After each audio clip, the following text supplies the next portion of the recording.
I have been thinking about how to do this video for a few weeks now. I wanted to do all sorts of different things. I wanted to do kind of a recap of 2022.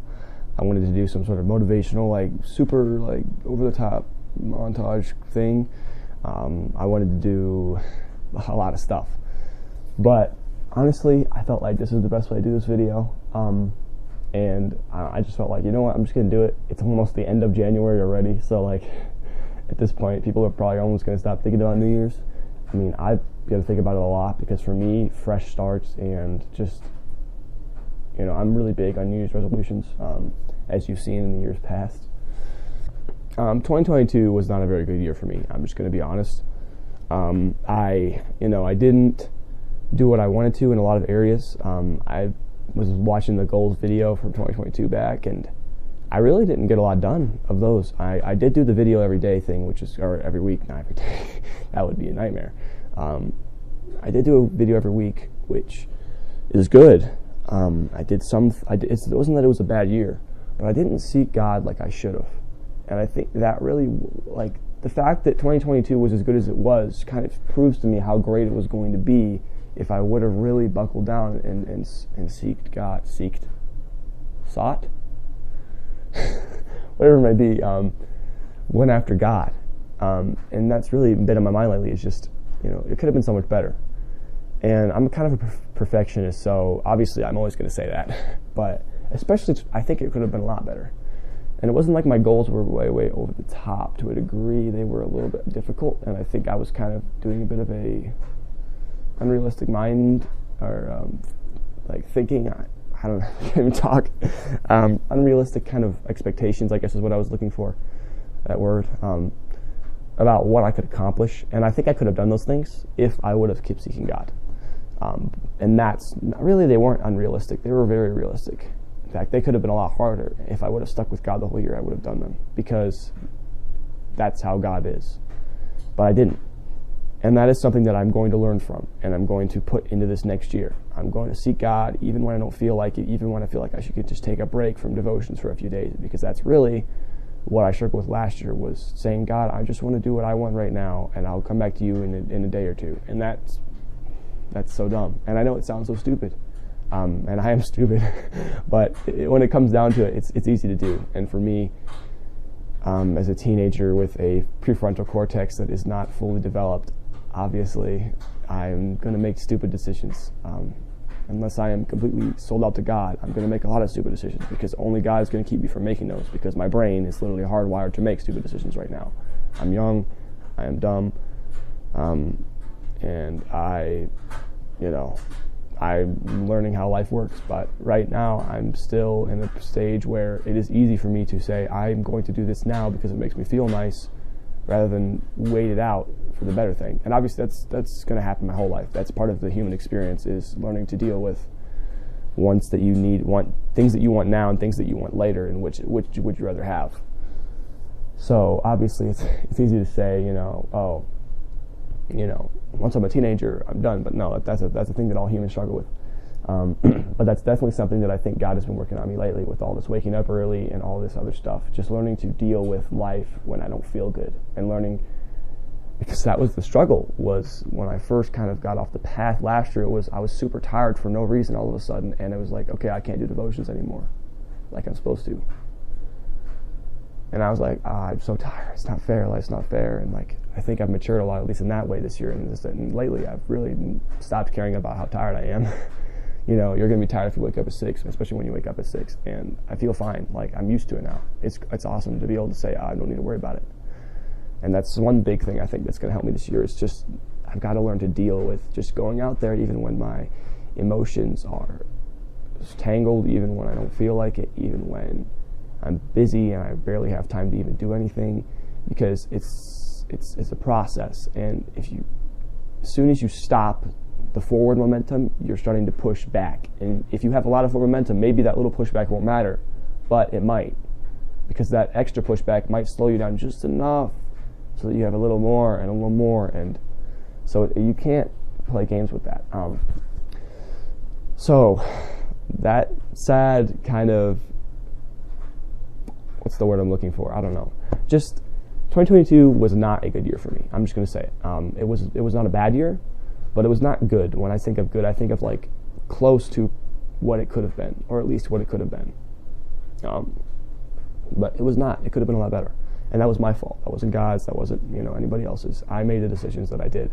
And I'm ready to learn from those, and I believe I have lately. And while I'm not doing something, I'm getting things together right now, I know I can easily fall off. So I'm not trying to say, I'm never going to do those stupid things again, because I probably will. My goal is just to make sure that those stupid decisions are much more minute and not a big, time of months of spiritual inactivity. So 2023, I've got 3 goals. Well, I've got dozens of goals, but I decided to pack them into 3 so I don't have to do a whole list all over the screen.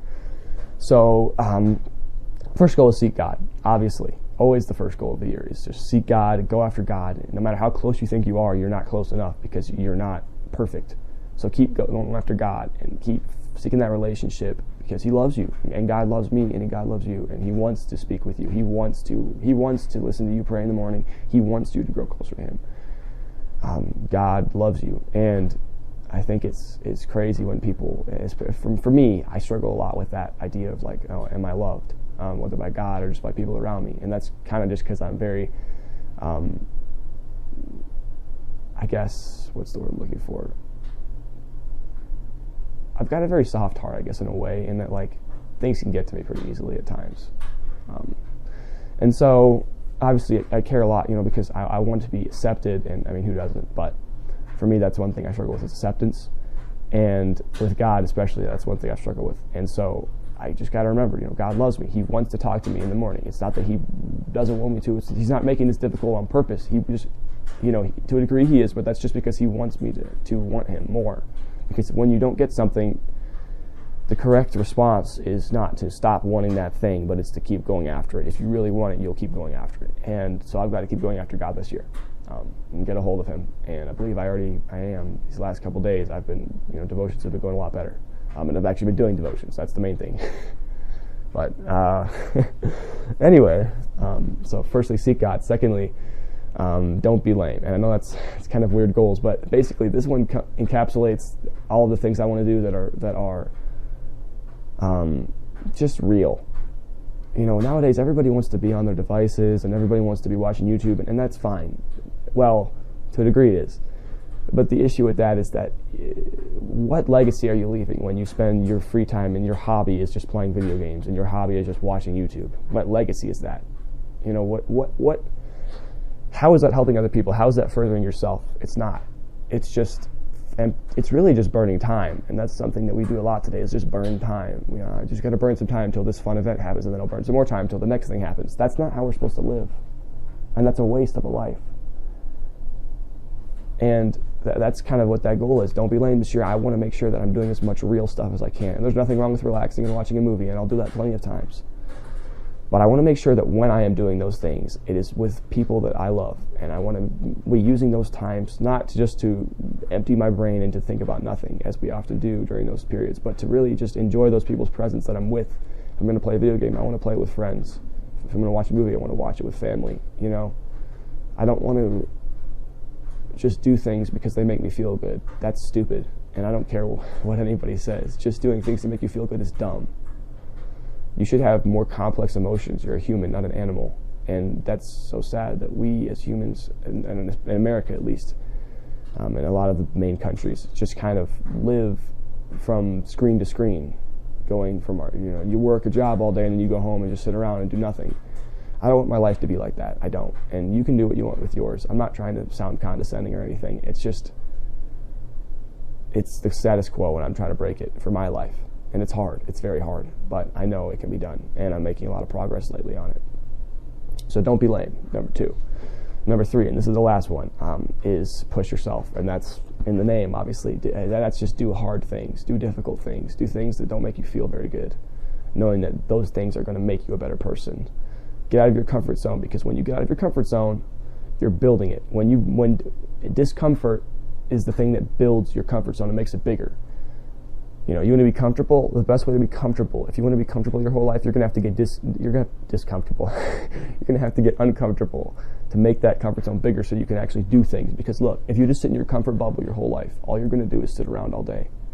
In fact, if every human sat in their comfort bubble, everybody would be a baby who needs their diaper changed, because that's part of growth. And it's sad that right now you do all this discomfort, uncomfort, through your, the first 10, 12 years of your life, and then you have this change, and then you hit teenage years, and it's like you don't have to change anymore. You're expected to be a little kid that just kind of drives a car, and maybe works every once in a while. But other than that, you can act like a 12-year-old and you're fine. That's dumb, and that's such a sad thing that people have such low expectations for humans nowadays. I feel like I'm doing some weird society rant, but I don't know. The point of this is just that me personally, I know I can do more. I want to push myself. You can do it too. You don't have to do it. It's up to you. It's your life. But we all will give account at the judgment seat. And I want to say at the judgment seat that, you know what, God, I made a lot of dumb mistakes. I did stuff. I wasn't always what I was supposed to be, but I at least tried. And I had some victory in my life. That's what I want to be able to say. And I want to be able to make my Father proud. Both of them. Okay, whoa. God and my earthly Father. Let's pause for a second. But you get what I'm trying to say. I want to be somebody that is remembered as somebody that wasn't focused on themselves and just focused on sitting around, because that's really what everybody does today, it seems like, and myself included. I'm like that.